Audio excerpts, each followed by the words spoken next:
Hello my dear students, very good morning and how are you all. कैसे हैं आप सब लोग भाई? तो शुरू करते हैं आपका अपना वोकैब लैडर 127 सेशन नंबर। कुछ टेक्निकल ग्लिचेस की वजह से भी ये सेशन अब आपको इस टाइम दिया जा रहा है, तो कल से बिल्कुल ऑन टाइम पे एज इट इज आपके सेशंस होते रहेंगे। तो एक बार जल्दी से भाई सेशन को सब लोग लाइक और शेयर करते चले जाएंगे, ठीक है। तो आज है हमारा वोकैब लैडर सेशन नंबर 127, 127वां दिन आज हम शुरू करने वाले हैं, ठीक। जो बच्चे नए जुड़े हैं उन्हें मैं बता दूं कि वोकैब लैडर एक ऐसा सेशन है जहां हम वोकैब याद कराते हैं, ये बिल्कुल 100% श्योरिटी रहती है, और साथ के साथ आपको आपकी रीडिंग एबिलिटी को इंप्रूव करने के लिए भी बेटा बहुत सारी चीजें कराते हैं, ठीक है, कि आपकी रीडिंग एबिलिटी भी इंप्रूव हो जाए। ओके, बात करते हैं कोट ऑफ द डे की। शुरुआत करते हैं एक प्यारी सी कोटेशन के साथ में। Challenges are what make life interesting. बेटा चैलेंजेस वो होते हैं जो लाइफ को बड़ा इंटरेस्टिंग बना देते हैं, and overcoming them is that what makes life meaningful. और अगर हम उसे ओवरकम करते हैं तो इसी से लाइफ बेटा मीनिंगफुल बनती है, इसी से पता चलता है कि लाइफ का मायना क्या है, ठीक है। चलिए, तो भाई आज के दिन की यदि हम बात करें कि आज का दिन जो इतिहास के पन्नों में है वो किस लिए दर्ज किया गया है, तो आज के दिन को हम मानते हैं मार्टर्स डे की तरीके से मनाया जाता है। Martyrs day that is commemorated on January 30 is to mark the death anniversary of Mahatma Gandhi. He was assassinated on 30 January 1948। बेटा 30 जनवरी को 1948 को भाई नाथूराम गोडसे को ने उनको एसेसिनेट कर दिया गया था, उन्हीं की याद में, उसी में बेटा मार्टर्स डे को आज के दिन मनाया जाता है, इस दिन को याद किया जाता है, ठीक है। चलिए, तो शुरुआत करते हैं क्वेश्चंस को लेके। Which bill currently provides for mandatory parental consent for all data processing activities by children, ठीक है। भाई कौन से बिल की बात हुई थी? जो आपने पैसेज पढ़ा होगा उसमें कौन से बिल की बात है? जो नए बच्चे उन्हें लगेगा कि ये क्वेश्चन कहां से है, तो बेटा जो आज आप पढ़ेंगे ना, you will get a passage, आपको एक पैसेज मिलेगा, और बेटा उसके साथ आपको ये सब कुछ मिलने वाला है, तो आप उसको रीड करके आएंगे और नेक्स्ट क्लास में आप उससे आंसर देंगे।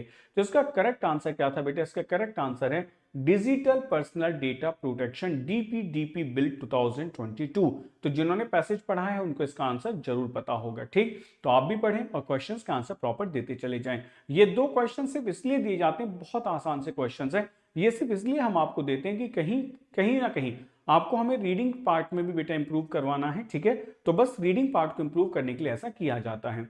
Every person domiciled in India attains the age of majority on completing the age of and not before, ठीक है। किस एज से पहले बेटा मेजोरिटी की बात होती है, ठीक है, बताएं।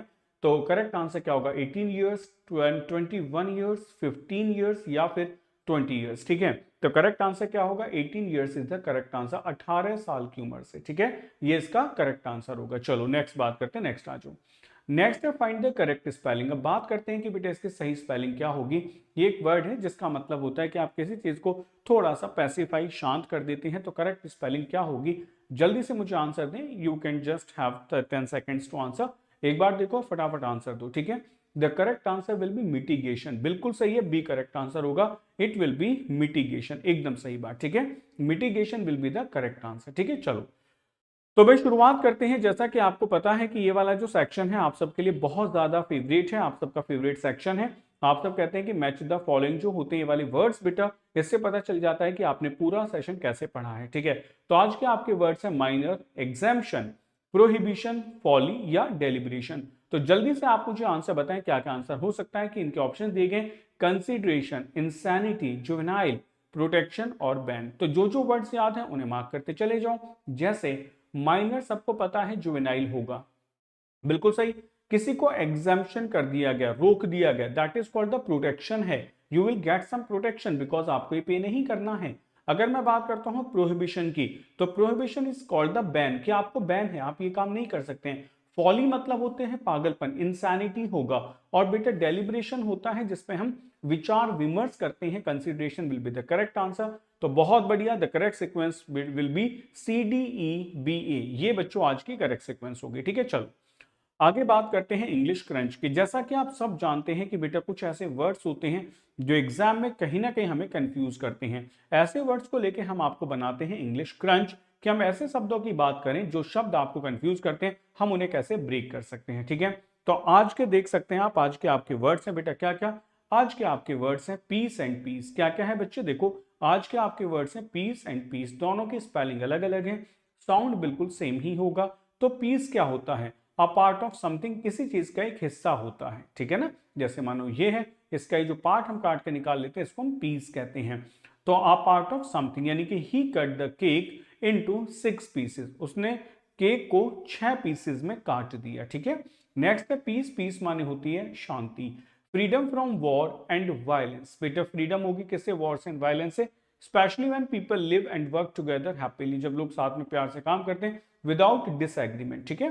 तो आपने कहा she is very good at keeping the peace with in the family, मतलब वो बहुत अच्छी है, she is very good at keeping the peace with in the family, की फैमिली के अंदर वो शांति को बना के रखती है। तो अभी दोनों वर्ड्स की स्पेलिंग अलग अलग है, दोनों वर्ड्स को याद कर लेंगे। एक पीस माने हिस्सा होता है और एक पीस माने होती है शांति, ठीक है। चलो अब बात आती है यहाँ पे कि अगर मैं बात करूं कि पीस और पीस के लेके क्वेश्चंस की, तो आपको करना क्या है बेटा, answer in comment box. Class के बाद में कमेंट बॉक्स में आप इन क्वेश्चंस का आंसर देने वाले हो। प्लीज मेंटेन, क्या आएगा बच्चों, don't break the silence into, फिर यहाँ ऑप्शन फिल करना है।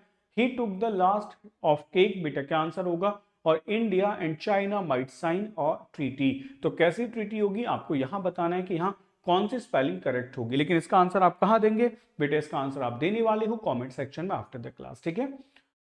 ये आपके लास्ट क्लास के आंसर्स हैं, फर्दर एंड फर्दर। ये आपको बेटा आंसर्स मिल गए होंगे, आप सबने कमेंट सेक्शन में आंसर्स दिए थे एंड आपको मैंने वहां रिप्लाई कर दिया है, ठीक है। चलिए तो शुरुआत करते हैं द हिंदू वोकैब की। तो जो बच्चे नए जुड़े हैं बेटा, एक बार सब लोग थम्स अप कर देंगे, चैनल को सब्सक्राइब कर लें और वीडियो को लाइक और शेयर कर दें, ठीक है।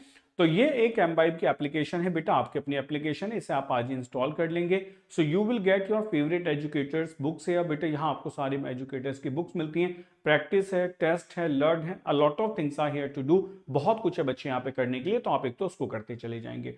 दूसरी बात अगर हम बात करें, यह है हमारा टेलीग्राम चैनल, तो ज्वाइन इट टुडे बेटे, इस टेलीग्राम चैनल को आप जरूर ज्वाइन करें। तो इससे बेनिफिट होगा, you will get the PDF your, आपको ये जो पीडीएफ है जो अभी पढ़ाया जा रहा है, ये सब पीडीएफ आपको वहां मिलने लग जाएंगे, तो इसे आप जरूर ज्वाइन कर लेंगे, ठीक है। चलिए तो भाई मैं शुरुआत करता हूं पहले शब्द के साथ में, ठीक है। देखो वोकैब याद करने का एक बड़ा सिंपल सा तरीका है। अगर आप सोचते हैं कि हम वोकैब को रट लेंगे, रूट वर्ड से याद कर लेंगे या कुछ शॉर्टकट निकाल लेंगे, तो बेटा ऐसा है ही नहीं। सच बात यह है कि वोकैब की कोई शॉर्टकट है ही नहीं। वोकैब को याद करने का एक ही तरीका है, और वो तरीका क्या है भाई, वोकैब के लिए आपको थोड़ी सी मेहनत करनी पड़ेगी, और वो ये है कि जैसे ही वर्ड आपके सामने आया है तो फटाफट से पूरे कमेंट सेक्शन को पहले आप इस वर्ड से स्पेलिंग लिख के भर दो, ठीक है। पहली स्टेज होती है कि हमें जो वर्ड है उसका ये समझ आ जाए कि उसका मीनिंग क्या है, उसका पार्ट्स ऑफ स्पीच क्या है, ठीक है। और सेकंड स्टेज होती है बेटा हम उस वर्ड को सेंटेंस में यूज कर दें, और थर्ड या फाइनल स्टेज है कि हम उस वर्ड को बोलना शुरू कर दें, ठीक है। तो आज का हमारा वर्ड है बच्चों क्या, होलोकॉस्ट। होलोकॉस्ट का मतलब होता है विध्वंस, ठीक है, विध्वंस। होलोकॉस्ट का मतलब होता है विध्वंस, a very large amount of destruction specially by fire और हीट और the killing of very large number of people, यानी कि बहुत सारे लोगों को मार देना, या फिर बेटा अमाउंट ऑफ डिस्ट्रक्शन, जैसा आपने देखा होगा कि कभी कभी कहीं अटैक होता है तो पूरी तरीके से सब कुछ बर्बाद या खत्म कर दिया जाता है, आप यूक्रेन में देख सकते हैं, तो दैट इज कॉल्ड होलोकॉस्ट, उसको हम कहते हैं होलोकॉस्ट, ठीक है। अब होलोकॉस्ट जो वर्ड होता है, अगर मैं इसके बात करूं बेटा किसके सेंटेंसेस की, तो सेंटेंस क्या होंगे। अब देखो फर्स्ट स्टेज में क्या हुआ, आपको वर्ड पता चला, उसका हिंदी मीनिंग पता चला, उसका जो पार्ट्स ऑफ स्पीच है वो पता चला, साथ के साथ आपको ये पता चला कि उसको बोला कैसे जाएगा, ठीक। अब सेकंड स्टेज आती है जहां हम बात करते हैं कि जो होलोकॉस्ट वर्ड होगा बच्चे, इसका वो क्या होगा, मतलब इसका यूज कैसे होगा सेंटेंस में। देखो a nuclear Holocaust would leave only a few survivors, जो न्यूक्लियर होलोकॉस्ट है मतलब जो न्यूक्लियर का डिस्ट्रक्शन हुआ है, न्यूक्लियर वॉर हुआ है, जो न्यूक्लियर चीजों ने बर्बादी तबाही मचाई है, would leave only a few survivors, उसकी वजह से नाम मात्र के सर्वाइवर्स बचे हैं, यानी कि सबको खत्म कर दिया, कोई बचा ही नहीं है। नेक्स्ट आपने कहा the museum is devoted to the holocaust, ये जो म्यूजियम है ना, ये होलोकॉस्ट उस बर्बादी उस तबाही के मंजर को लेकर डिवोटेड है।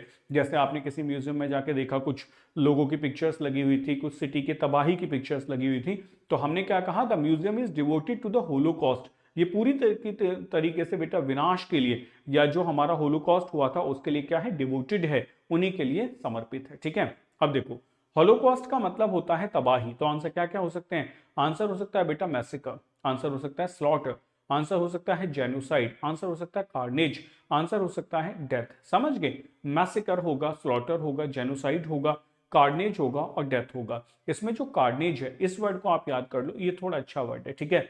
बाकी मैसेकर होगा, ये मार्क करते हैं। स्लॉटर एंड जेनोसाइड तो समझ ही आ जाता है आसानी से देख के, ठीक है। और इसमें आपको एक रूट वर्ड समझ आ रहा होगा, जहां भी बेटा साइड वर्ड लगा जाए, CID साइड, इसका मतलब क्या होता है? इसका मतलब ही होता है किलिंग।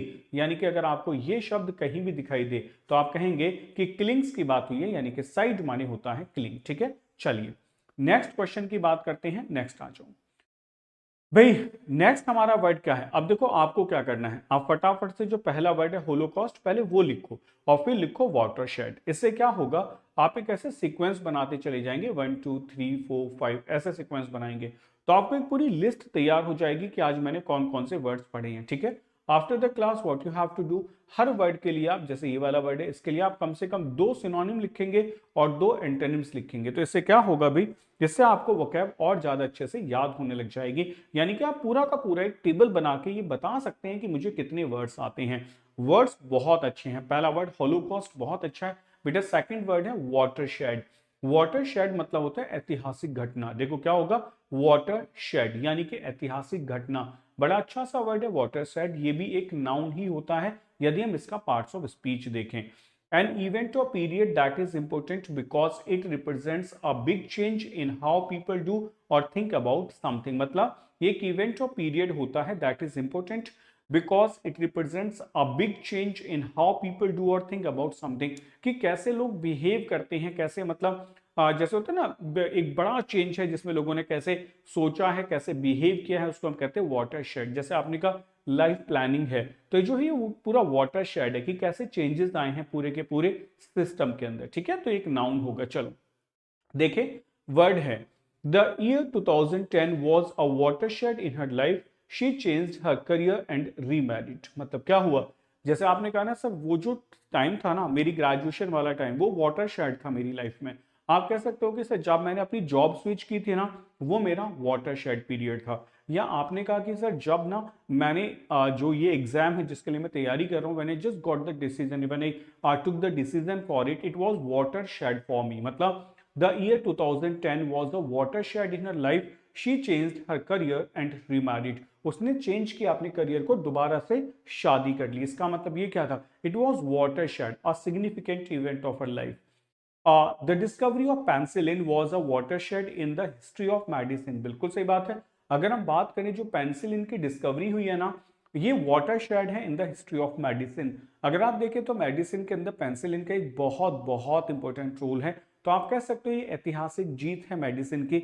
जब से हमें पता चला है किसके बारे में, we came to know about penicillin, जब से हमें पेंसिलिन के बारे में पता चला है, ठीक है। चलिए नेक्स्ट हम देखते हैं कि भाई अब इसके सिनोनिम्स क्या क्या हो सकते हैं। Let's see the word synonyms देखते हैं।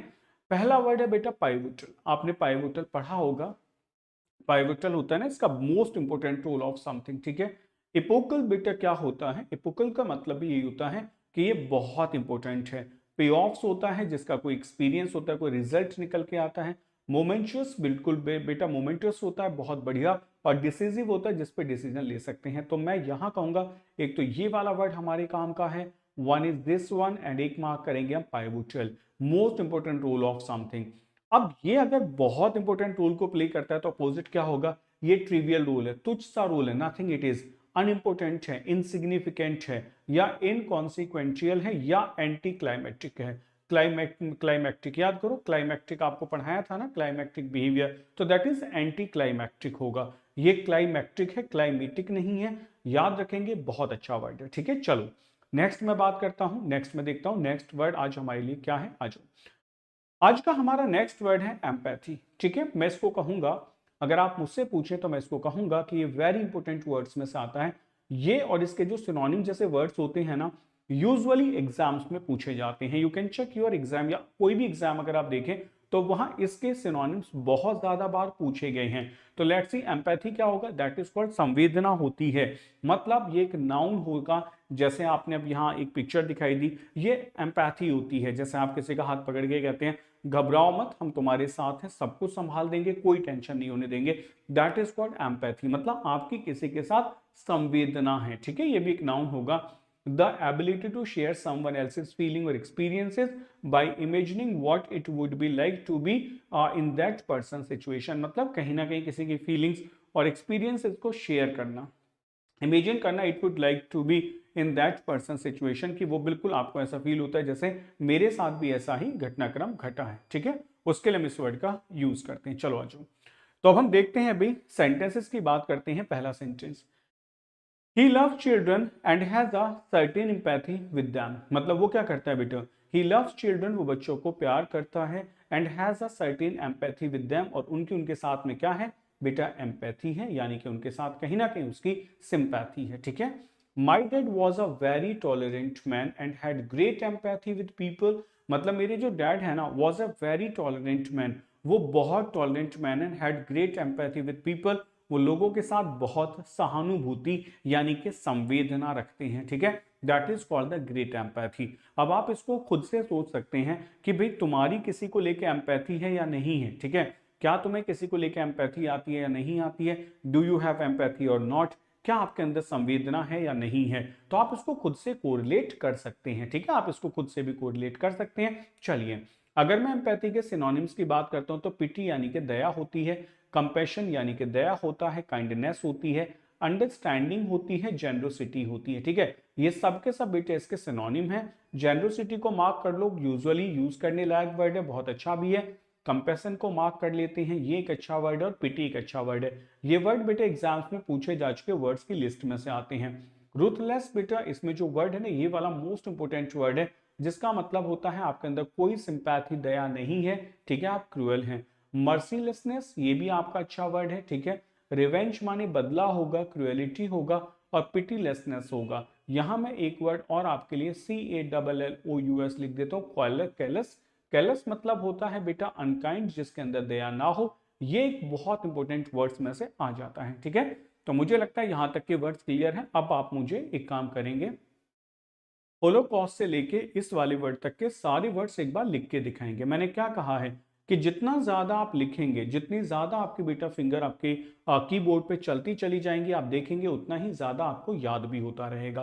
क्योंकि वोकैब को ना कभी हम मतलब रट नहीं सकते हैं। अगर हम उसको पैरेट कर भी लेते हैं तो after some time we forget the word. तो इसीलिए हमें करना क्या है, हमें बेटे एक ऐसा तरीका बनाना है कि वोकैब मेरे सामने रिकॉल होती रहे। और आप हमेशा जब आपका वीकेंड होता है सैटरडे संडे, तो आप पूरी की पूरी लिस्ट को एक बार रिवाइज कर सकते हैं और सारे वर्ड्स को लिख के देख सकते हैं। टाइम टू टाइम बेटे चेक योर पोटेंशियल, कि मैं एक बार में कितने वर्ड्स लिख सकता हूं। You can try the test, like कि आज मैं सारे ए वाले वर्ड्स लिख के देखता हूं, कितने ए वाले वर्ड्स मुझे याद हैं, कितने बी लेटर वाले वर्ड्स मैं लिख सकता हूं। तो you can try in this manner also.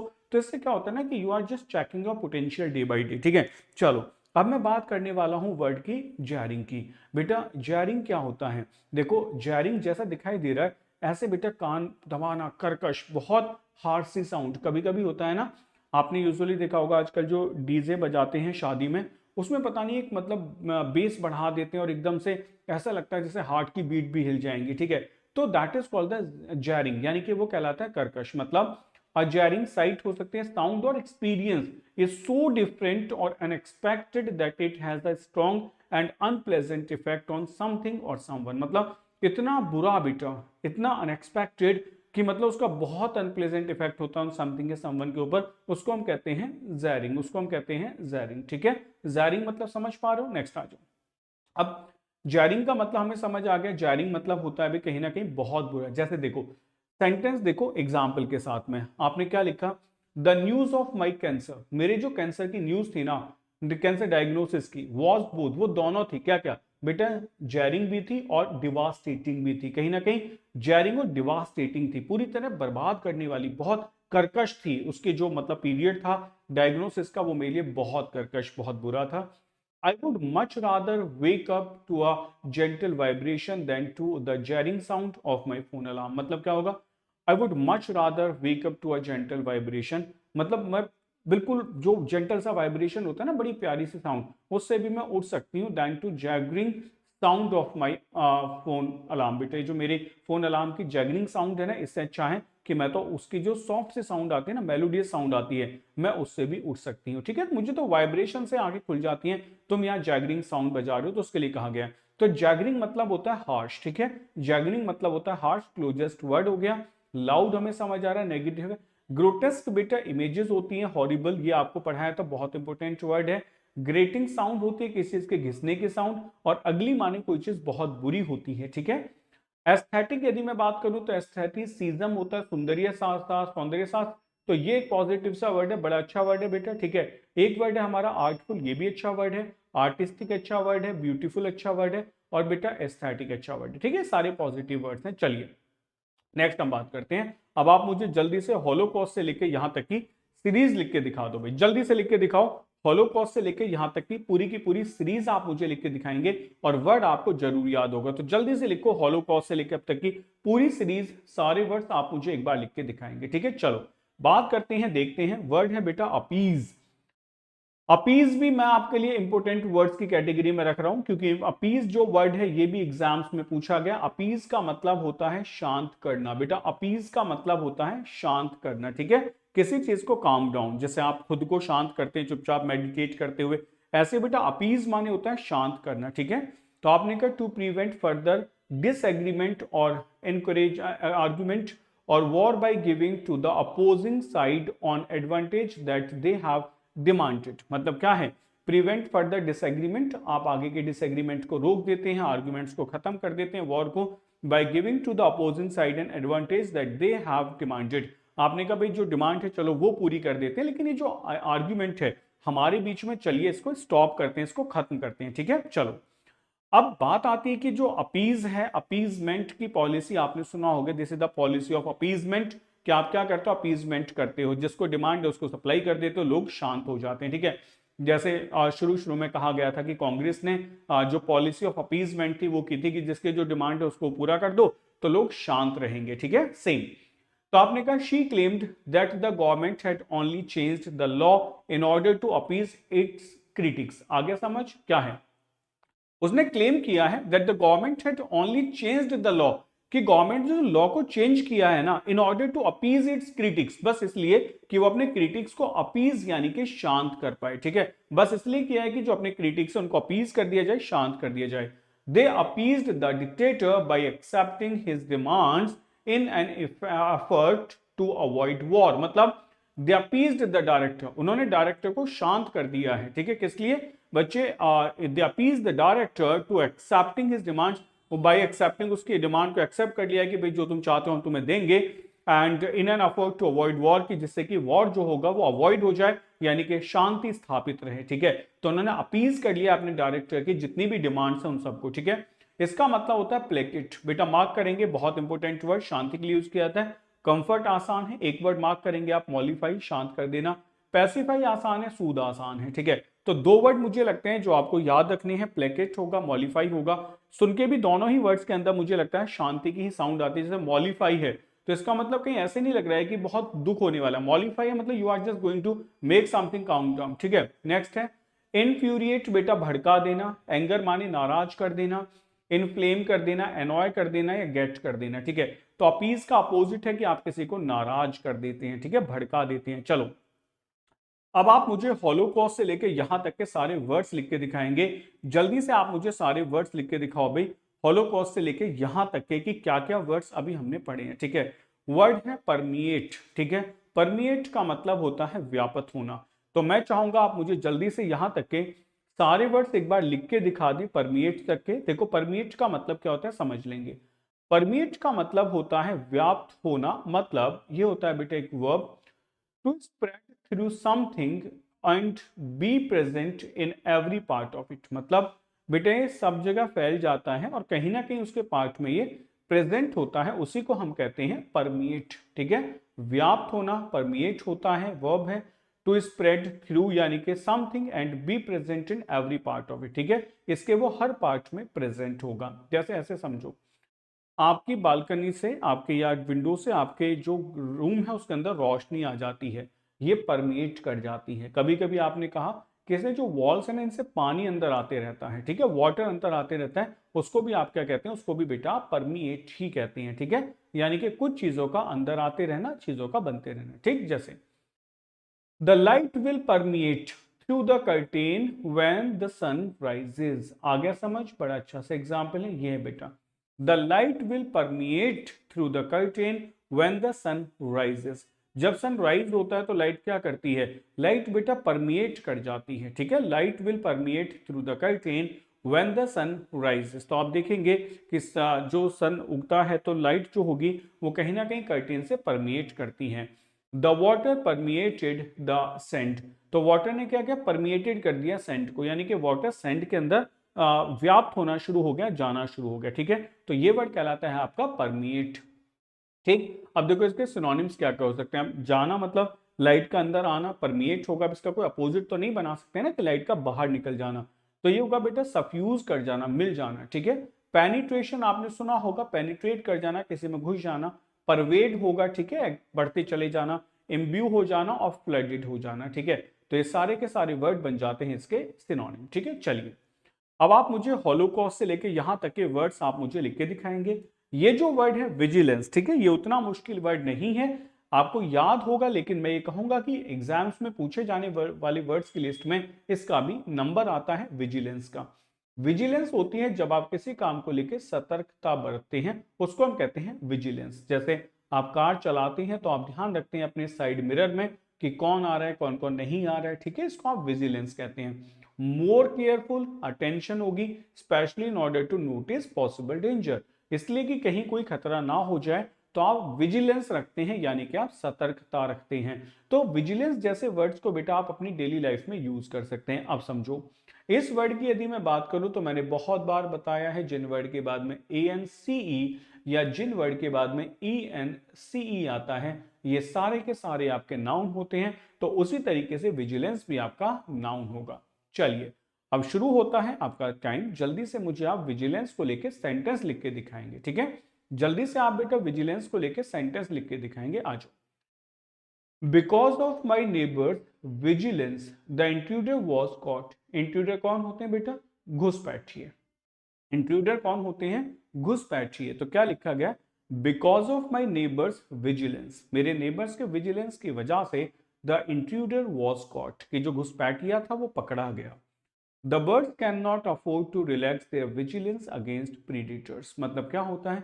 जो बर्ड्स होती हैं ना, पंछी होते हैं, कैन नॉट अफोर्ड, वो कभी भी मतलब रह नहीं सकते, अफोर्ड नहीं कर सकते हैं, टू रिलैक्स, आराम करना, मतलब हमेशा एक्टिव रहते हैं। दे आर विजिलेंस, अपने आप को जागरूक रखते हैं, अगेंस्ट प्रीडेटर्स। प्रीडेटर्स कौन होते हैं? जो पशुओं को, मांसाहारी चीजों को भी, या जो शिकारी होते हैं, तो शिकारियों के प्रति बेटा वो हमेशा जागरूक बने रहते हैं, इसीलिए कभी रेस्ट नहीं करते हैं, ठीक है। चलिए तो अब बात आती है कि सर जब हम बात करें विजिलेंस की तो इसके सिनोनिम्स क्या क्या हो सकते हैं। देखो इसके सिनोनिम्स हो सकते हैं बेटा, वॉचफुलनेस हो सकता है, अलर्टनेस हो सकता है, ठीक है, वॉच हो सकता है, इसका सिनोनिम अलर्ट हो सकता है, या अटेंटिवनेस हो सकता है।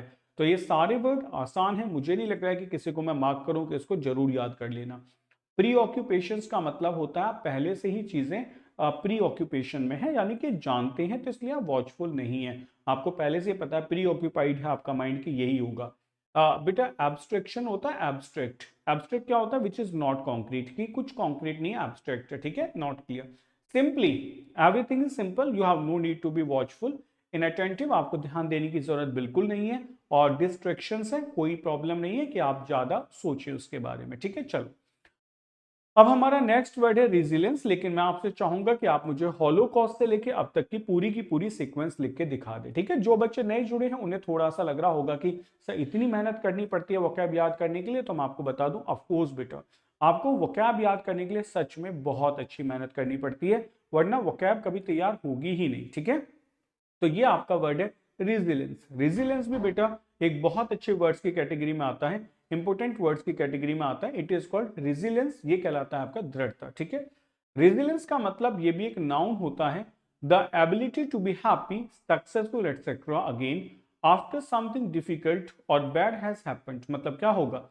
Ability to be happy and successful, एक एबिलिटी होती है खुश होने की, सक्सेसफुल होने की, अगेन अदर्स आफ्टर समथिंग मतलब डिफिकल्ट बैड हैज हैपेंड, कि आपके साथ कुछ बुरा हुआ है, जैसे आप देख सकते हो ना, दैट इज कॉल्ड रेजिलियंस, कि मतलब आप किसी भी कंडीशन में टिके हुए हैं, आप किसी भी कंडीशन में टिके हुए हैं, that is called your resilience, that's called your दृढ़ता, ठीक है। इसी को हम क्या कहते हैं? दृढ़ता कहते हैं, ठीक है। चलिए देखते हैं वर्ड क्या होगा।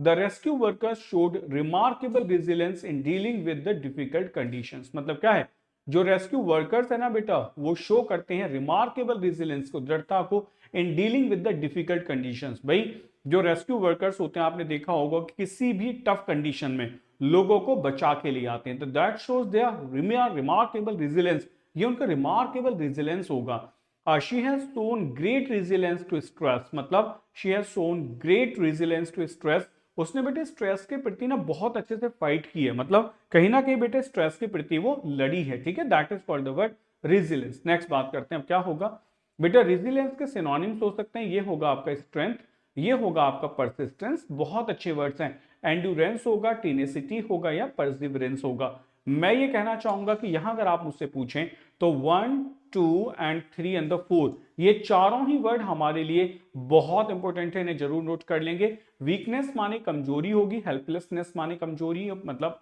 आप अभागे हैं। इनएडिक्वेसी कमी होगा, इंपोर्टेंस होगा, इंपोर्टेंस मतलब पोटेंसी की कमी है, और डिपेंडेंस होगा। ठीक है, तो ये सारे वर्ड बन जाते हैं इसके अपोजिट। ठीक, चलो अब हम बात करते हैं बेटा नेक्स्ट वर्ड की। नेक्स्ट वर्ड है कॉग्निजेंस। कॉग्निजेंस आपने यूजुअली अपराध के साथ सुना होगा, कॉग्निजेंस ऑफेंस होता है। कई जगह लिखा देखा जाता है कि ये क्या होगा, ये कॉग्निजेंस ऑफेंस होगा। मतलब क्या है, ये बेटे एक वर्ब होती है, to take notice of and consider something specially when judging. मतलब क्या है, to take notice and consider something specially when judging. मैं आपको बताऊं कि ये भी आपके वेरी इंपॉर्टेंट वर्ड्स की कैटेगरी में आ जाता है। कॉग्निजेंस का मतलब होता है इट्स कॉल्ड नोन, ये सबको पता है, ये कॉग्निजेंस ऑफेंस है। यानी कि कॉग्निजेंस ऑफेंस है, यानी कि ये तो यार दिखाई दे रहा है, आपने रेड लाइट ब्रेक किए, that's called the cognizance offence. ठीक है, चलो देखें। The lawyer asked the jury to take cognizance of the defendant's generosity in giving to charity। मतलब क्या होगा, देखो भाई देखते हैं। The lawyer asked the jury to take cognizance of the defendant generosity in giving to charity। Lawyer जो था ना, उसने पूछा है जूरी से टू टेक कॉग्निजेंस, कहीं ना कहीं बेटा देखिए इसको, ऑफ द डिफेंडेंट की जो जेनरसिटी है ना, गिविंग टू चैरिटी, मतलब उसकी जो जेनरसिटी चैरिटी के लिए, इसको भी एक बार कंसीडर किया जाना चाहिए। You should take cognizance of those, बेटा you should take cognizance of those who disagree with this theory. जो इसकी थ्योरी से बेटा वो ताल्लुक नहीं रखते हैं, उनको कॉग्निजेंस में डालना होगा। ठीक है, और ये जो वर्ड है ये वर्ब नहीं है, सही है ना, that should be a noun. ये क्या होगा बेटा, एक नाउन होगा, क्योंकि एएनसी एनसी नाउन होते हैं। ठीक है ना, टू टेक अ नोटिस, तो किसी की तरफ ध्यान देना। तो आज the jury to take cognizance, ध्यान दो इसकी तरफ, या बेटा टेक कॉग्निजेंस का मतलब है ध्यान देना। ठीक है, चलो अभी जो कॉग्निजेंस वर्ड होगा भाई, इसके सिनोनिम्स क्या क्या हो सकते हैं। अवेयरनेस होगा, अटेंशन होगा, माइंडफुलनेस होगा, कॉन्शियसनेस होगा, या नॉलेज होगा। ठीक है, इसमें सारे वर्ड्स मुझे लगता है इजी ही है, आप कॉन्शियसनेस को एक बार मार्क कर सकते हैं। ठीक है, डिसरिगार्ड इंसल्ट कर देना, नेग्लेक्ट कर देना, अनअवेयरनेस होगा, ऑब्लिवियसनेस होगा, या अनफैमिलियरिटी होगा। ठीक, सारे के सारे वर्ड इसके अपोजिट हैं, और इजी वर्ड है, ज्यादा मार्क करने की जरूरत नहीं है। चलिए नेक्स्ट वर्ड बेटा आपका बहुत अच्छा है, इस वर्ड को हम देखते हैं, ये क्या है, डिस्टॉर्शन। अब जैसे जिन वर्ड के बाद में TION आता है, या जिन वर्ड के बाद में SION आता है, ठीक है, ये सारे वर्ड्स बेटा नाउन कहलाते हैं। डिस्टॉर्शन का मतलब होता है विकृति। जैसा आप देख सकते हैं कि आपने इन शेप्स को बेटा एक किसी चीज की मदद से बहुत विकृत बना दिया है, जो समझ नहीं आ रहा है। A change to the intended or true meaning of something, a change to the intended और ट्रू मीनिंग ऑफ समथिंग, यानी कि किसी चीज की जो मीनिंग होती है ना, उसमें चेंज कर देना, ट्रू मीनिंग में चेंज कर देना, यानी कि उसको डिस्टॉर्ट कर देना। ये डिस्टॉर्ट आपने वर्ब पढ़ी होगी, उसका नाम है डिस्टॉर्शन। सारे वर्ड्स को बेटा लिखते चले जाएंगे और सेंटेंस को यूज कर, वर्ड को सेंटेंस में यूज करेंगे। अगर आप वर्ड सेंटेंस में यूज नहीं कर सकते तो सोचो वर्ड का याद करना ना करना बिल्कुल बराबर है, कुछ ही समय बाद उस वर्ड को आप भूल जाएंगे। ठीक है, it would be a distortion of reality to say that they were motivated by self interest. मतलब it would be a distortion, ये डिस्टॉर्शन होगा, विकृति होगी ऑफ रियलिटी की, to say that they were motivated by self interest, कि भाई वो किससे, वो मोटिवेटेड है सेल्फ इंटरेस्ट से। ठीक है, नेक्स्ट देखो, his report was attacked as a gross distortion of the truth. उसकी जो रिपोर्ट थी ना, उसको अटैक किया गया, लोगों ने कहा, क्रिटिसाइज किया कि रिपोर्ट बिल्कुल सही नहीं है, as a gross distortion of the truth. ये तो बेटा सच्चाई का पूरी तरीके से डिस्टॉर्शन है, सच्चाई को विकृत कर दिया गया। ठीक है, नेक्स्ट आ जाओ। अब इसमें क्या क्या हो सकते हैं, देखो इसके वर्ड हो सकते हैं, डिफॉर्मेशन होगा, ठीक है, डिफॉर्मिटी होगा, खराब कर देना, रैपिंग कर देना, कंटोर्शन होता है बेटा कहानियां सुना देना, उल्टी सीधी चीजें बता देना, मिस हैपनिंग होगा, ठीक है, ये सारे के सारे वर्ड डिस्टोर्शन के सिनोनिम बन जाते हैं। ठीक, तो भाई ये था आज का हमारा जो वोकैबुलरी। आपने सारे वर्ड्स लिखे, क्लास छोड़ने से पहले एक बार सारे वर्ड्स को लिख के तब क्लास छोड़ेंगे।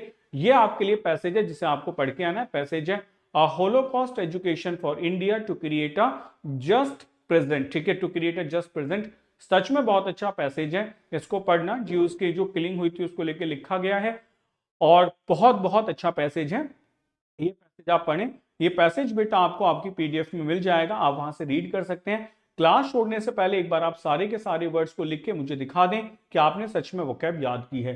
If you want to get the best outcome from the classroom programme, then what you have to do, ये आपके वर्ड्स होते हैं, that there is a meaning in the second column, in the third column write the two synonym, in the third column write two antonyms. ठीक है, और बेटे सारे के सारे वर्ड्स आप लिखें और एक टेबल क्रिएट करें and try to give a revision to the table day by day. Daily बेटे इस टेबल को एक आप रिवीजन देते चले जाएं। ठीक है, तब आप देखेंगे कि आप चीजों को बहुत अच्छे से सीख पा रहे हैं। ठीक है, तो ये सारे के सारे वर्ड बेटा आज के आपके लिए वर्ड्स थे। मुझे लगता है कि आपने सारे वर्ड्स को अच्छे से